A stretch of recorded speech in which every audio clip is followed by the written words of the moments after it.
కాదట. మీరు గనక గతంలో ఎప్పుడైనా తిరుపతి తిరుమల దేవస్థానానికి సంబంధించి ఆ లడ్డూ ప్రసాదాన్ని తిన్నట్టయితే డెఫినెట్ గా మీ ప్రాణాలు ప్రమాదంలో ఉన్నట్టే. దయచేసి నన్ను క్షమించండి, ఇది మీ మనోభావాలు దెబ్బతీయడం కోసం కాదు, కానీ చెప్పక తప్పడం లేదు. అటువంటి ఒక సంచలనమైనటువంటి విషయాన్ని ముందు తీసుకొచ్చాను. ఇప్పుడు నేను తిరుమలకి అసలు సప్లై చేసింది నెయ్యే కాదట, అదంతా కూడా ఒక కెమికల్ అట. ఒక కెమికల్ మిశ్రమాన్ని సరఫరా చేశారట. వైష్ణవి ఏఆర్ డైరీల పేరుతోని టీటీడీని బోల్తా కొట్టించారు బోలే బాబా అనేటువంటి డైరీకి సంబంధించినటువంటి నిర్వాహకులు. అసలు విషయాన్ని సుప్రీంకోర్టుకు తెలిపారు సిబిఐ మరియు సిట్ అధికారులు. నెయ్యి మాఫియా స్థానిక ముఠా పని అని అనుమానం కూడా వ్యక్తమవుతోంది. అసలు వైసీపీ హయాంలో శ్రీవారి లడ్డూ ప్రసాదం కల్తీ అయిందని చంద్రబాబు ఆరోపించడంతో దర్యాప్తు చేపట్టినటువంటి సిట్ సిబిఐ అధికారులు ప్రస్తుతం ఈ విషయాన్ని తేల్చారు. బోలే బాబా అనేటువంటి ఒక దొంగ డైరీ ఈ నిర్వాకానికి పాల్పడింది. వైష్ణవి ఏఆర్ డైరీల పేరుతో అక్కడి కెమికల్స్ సప్లై చేసింది. అసలు నెయ్యే కాదు, అందులో చాలా రకాలుగా గతంలో ఆరోపించిన విధంగా జంతువుల కళేబరంతో తయారు చేసినటువంటి నెయ్యి అని చెప్పారు. అసలు జంతువులకు సంబంధించి కొవ్వుతో తయారు చేసిన నెయ్యి అని చెప్పారు. కానీ అదంతా జంతువుల నెయ్యి కాదు, అసలు అది నెయ్యే కాదు అని చెప్పి అధికారులు చెప్తున్నారు. చాలా సుస్పష్టంగా అదంతా ఒక కెమికల్స్, ప్రాణాంతకమైనటువంటి కెమికల్స్. మనం చూస్తూనే ఉంటాం, పాలని కూడా తయారు చేసినటువంటి యూరియా, ఇతరాత్ర కెమికల్స్ అన్నింటి కలగలిపి కొన్ని అసలు పేరు ఊరు లేనటువంటి కొన్ని డైరీ ఫార్మ్స్ కూడా ఉంటూ ఉంటాయి. కొన్ని నేను ఎగ్జాంపుల్ ఇక్కడ చెప్పదలుచుకోలేదు, పేర్లు వాడదలుచుకోలేదు, కానీ కొన్ని ప్రెస్టీజియస్ డైరీ ఫార్మ్స్ కూడా ఉన్నాయి. వారికంటూ ఒక డైరీ ఫార్మ్స్ ఉంటూ ఉంటాయి. వారికి ప్రత్యేకంగా కేంద్రాలు, పాల కేంద్రాలు ఉన్నాయి. అక్కడికి వెళ్ళిపోయి రైతులు ఏకంగా అక్కడ పాల కేంద్రాల దగ్గర పాలు సప్లై చేస్తే వాటిని ప్యాకెట్ రూపంలో మలిచి ఫైనల్ కన్జ్యూమర్కి ఇస్తూ ఉంటారు. సో అటువంటివి జనరల్గా న్యాచురల్గా వచ్చేటువంటి ఆ పాలని కూడా మనం కొంత ఆలస్యంగా కనుక హీట్ చేసి కాఫీ టీ లాంటివి చేసుకోవాలనుకున్నా కూడా అవి పగిలిపోతూ ఉంటాయి. కానీ ఇక్కడ కెమికల్స్ కలిపినవన్నీ కూడా మీరు వారం 10 రోజులు నిల్వ ఉంచినా, ఫ్రిడ్జ్లో ఎన్ని రోజుల పాటు నిల్వ ఉంచినా కూడా ఎట్టి పరిస్థితులు అవి ఖరాబ్ అవ్వవు, అవి పగిలిపోవు. అవి చాలా అప్పుడే తీసుకొచ్చినటువంటి ఫ్రెష్ మిల్క్ లా కనబడుతూ ఉంటాయి. అవన్నీ కూడా కెమికల్స్ యాడ్ చేసినవే. సో ఇప్పుడు కనుక మీరు అటువంటి పాలను వాడితే డెఫినెట్గా ప్రమాద బారిన పడటం మీ అందరికీ తెలిసిందే. తాజాగా ఇప్పుడు మరొక విషయం ఏంటంటే, ఇప్పుడు ఏదైతే తిరుపతి దేవస్థానం మహాప్రసాదంగా భావించేటువంటి లడ్డు ఉందో, లడ్డూలో కెమికల్ కలిసాయట. అసలు నెయ్యే కాదట, ఒక కెమికల్ మిశ్రమాన్ని కలిపి నెయ్యిలాగా మార్చి బోలే బాబా డైరీ అనేటువంటి ఆ కంపెనీ బురిడి కొట్టించి వైష్ణవి ఏఆర్ డైరీల పేరిట తిరుపతి దేవస్థానానికి సంబంధించి టీటీ అధికారులకి ఇది అంతా నెయ్యి అని చెప్పి అప్పగించిందట. వైసీపీ హయాంలో ఈ రకంగా జరిగినటువంటి అనుమానం, ఆరోపణల నేపథ్యంలో ప్రస్తుతం కూటమి ప్రభుత్వం విచారణ నేపథ్యంలో సిబిఐ సిట్ అధికారులు విచారించగా మొత్తం మీద ఈ విషయం బట్టబయలైంది. బండారం మొత్తం కూడా బయటపడింది.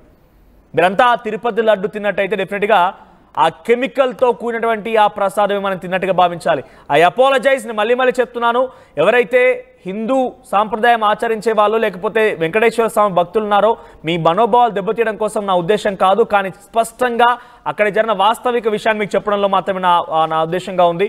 సో అక్కడ మొత్తం కూడా లడ్డూ ప్రసాదంలో కెమికల్స్ కలిసాయట. సిబిఐ సిట్ అధికారులు విచారణలో తేలినటువంటి అంశం ఇదంతా కూడా 5 ఏళ్ల పాటుగా వైసీపీ హయాంలో కలిసినటువంటి ఆ కలేబరం నెయ్యి అని చెప్పేటువంటి వార్తల మొత్తానికి కూడా చెక్ పెడుతూ అసలు నెయ్యే కాదు, జంతువుల నెయ్యి కాదు, పాలతో ఉత్పత్తి అయిన నెయ్యి కాదు, పక్కాగా కెమికల్స్, నేను పదే ఇక్కడ ప్రస్తావిస్తున్నాను, కెమికల్స్ ద్వారా తయారు చేయబడిన నెయ్యిని ఈ లడ్డు ప్రసాదంలో వాడారట.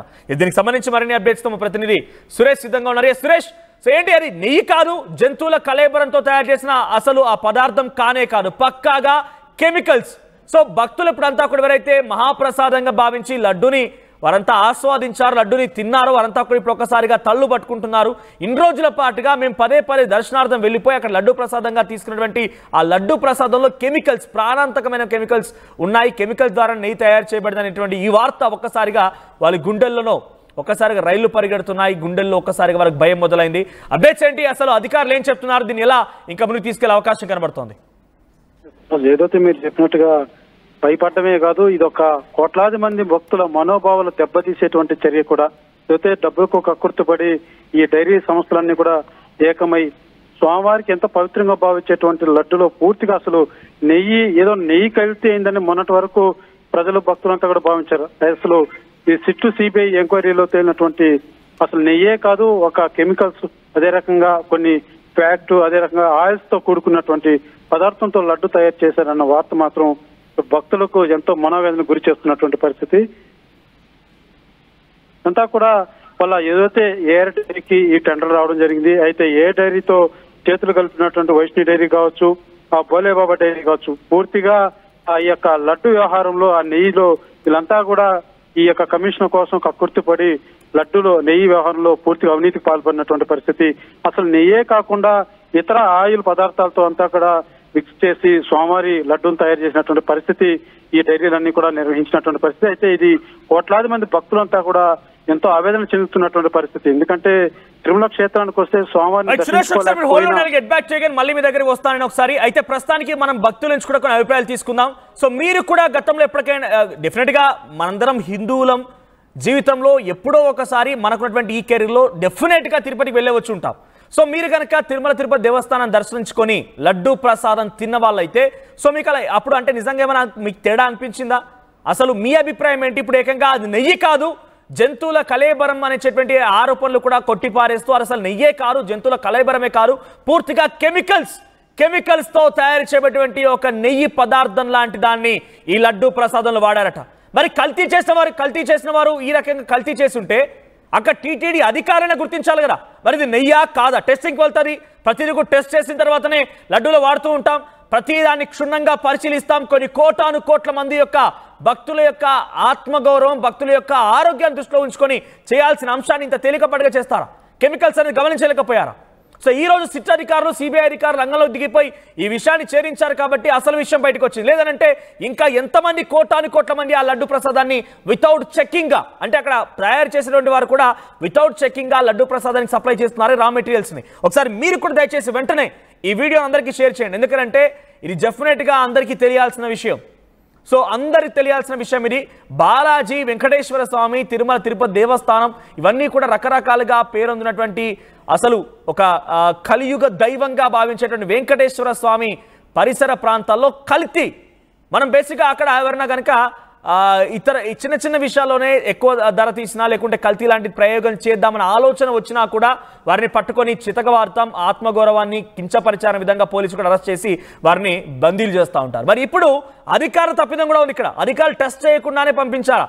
అసలు ఆ టెస్ట్ లో కూడా దొరకనంతగా ఎటువంటి అంశాలు కల్తీ చేశారు? సో ఒకసారి మీరు కూడా ఈ అంశం పైన ఏమనుకుంటున్నారు కామెంట్ చేయండి. మీ కామెంట్స్ చదువుతాను. అట్ ద సేమ్ టైం ఈ లింక్, లైవ్ లింక్ ని మీరు మీ ఫ్రెండ్స్ కూడా షేర్ చేయండి. ఎందుకంటే అక్కడ జరిగిన వాస్తవాలను మొత్తం కూడా బట్టబయలు చేయాల్సిన అవసరం అయితే ఉంది.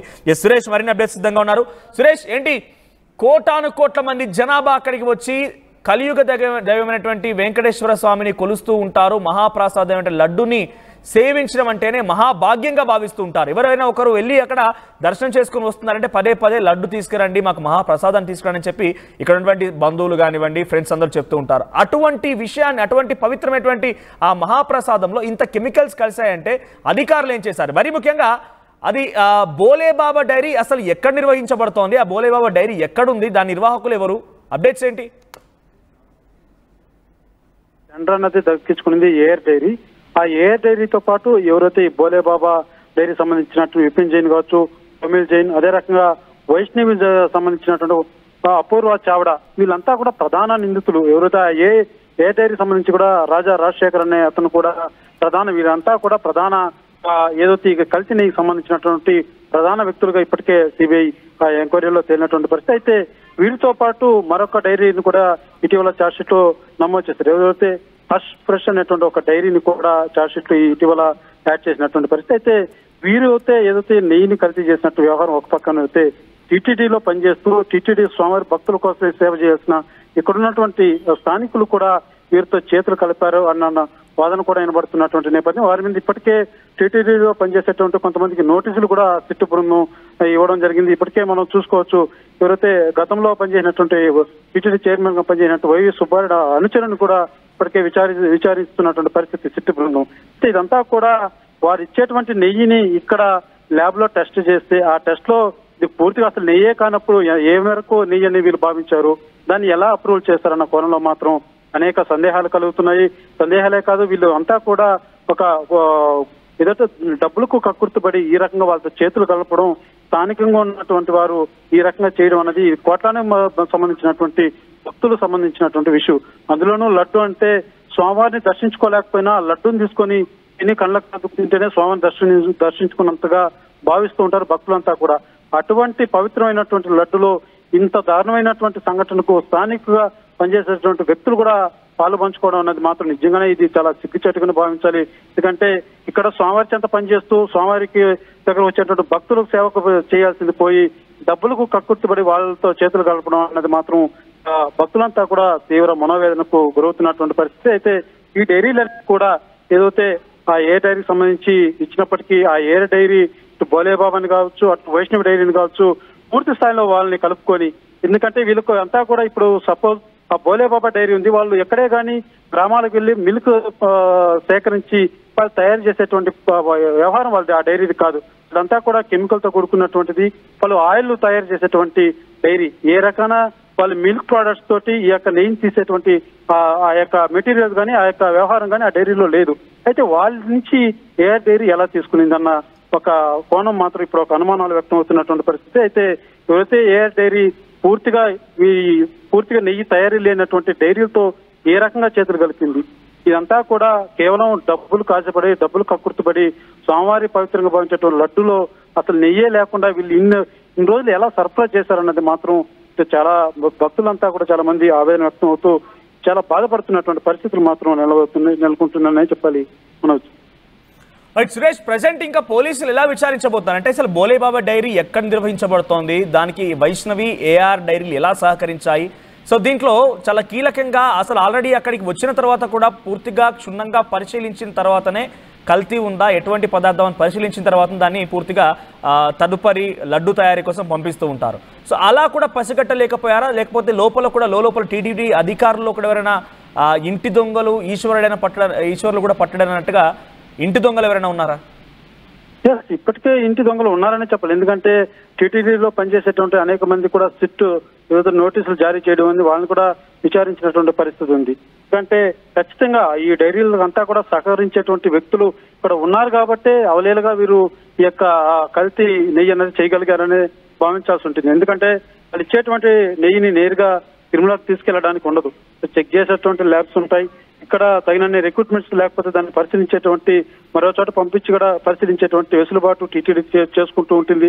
అలాంటి తరుణంలో ఆ మధ్యలో వ్యవహరించినటువంటి ఉద్యోగస్తులంతా కూడా ఏం చేశారన్నదే ఇప్పుడు ఒక ప్రశ్నార్థకంగా మారినటువంటి పరిస్థితి. అయితే ఫైనల్ గా ఛార్జ్ షీట్ లో కూడా రేపు ఏదైతే సిబిఐ ఇవ్వనున్నటువంటి దీంతో కూడా బోలేబాబా, వైష్ణవి డైరీ, ఏ డైరీ సంబంధించినటువంటి ప్రధాన నిందితులు అయినప్పటికీ వీళ్ళకి సహకరించినటువంటి అనేక పేర్లు కూడా బయట వచ్చేటువంటి పరిస్థితి ఉన్నాయి.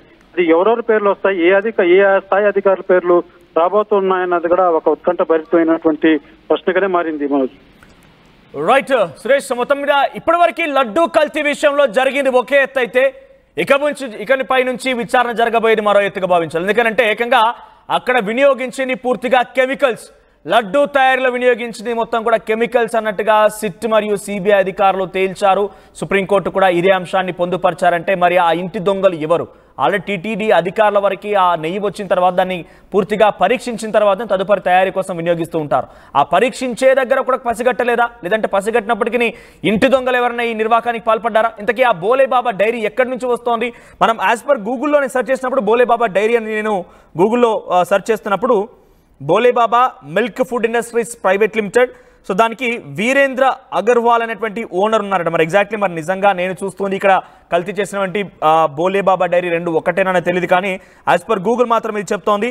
So AR dairy, Vaishnavi dairy రెండు పేరు పెట్టుకొని బోలేబాబా డైరీయే బుర్డీ కొట్టించిందట. ఇక బోలేబాబా, అలీబాబా 40 దొంగల్లాగా ఇంకా ఎంతమంది దొంగలు ఉన్నారు, దొంగల ముఠా మొత్తం కూడా బయటబయలే అవకాశం ఉంది.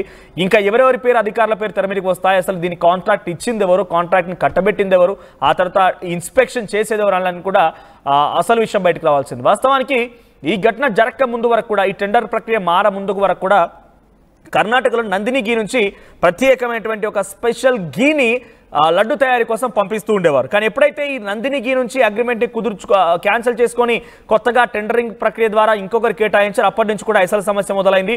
కెమికల్స్ వాడారు అనేది మాత్రం చాలా సుస్పష్టం. సో ఒకసారి మీరు ఆలోచించండి, కలియుగ దైవమైనటువంటి వెంకటేశ్వర స్వామి సన్నిధిలో ఇంత పెద్ద ఎత్తున కల్తీ జరిగి ప్రజల ప్రాణాలనే గాల్లో కలపాలి, ప్రజల ప్రాణాలకే ముప్పు తేవాలని ఒక ఆలోచన చేశారు ఆ దుర్మార్గులు. అంటే వారిని ఎలా శిక్షించాలి, అంతటి దుర్మార్గులపై ఎటువంటి చర్యలు తీసుకోవాలి, ఒకసారి మీరు కామెంట్ చేసే ప్రయత్నం చేయండి. ఆర్టీవీ యాప్ వార్తల్ని క్షణాల్లో చదివే అవకాశం ఉంటుంది. ఒక న్యూస్ పేపర్, ఒక టెలివిజన్ ఛానల్ మీ చేతుల్లో ఎప్పుడూ ఉంటాయి.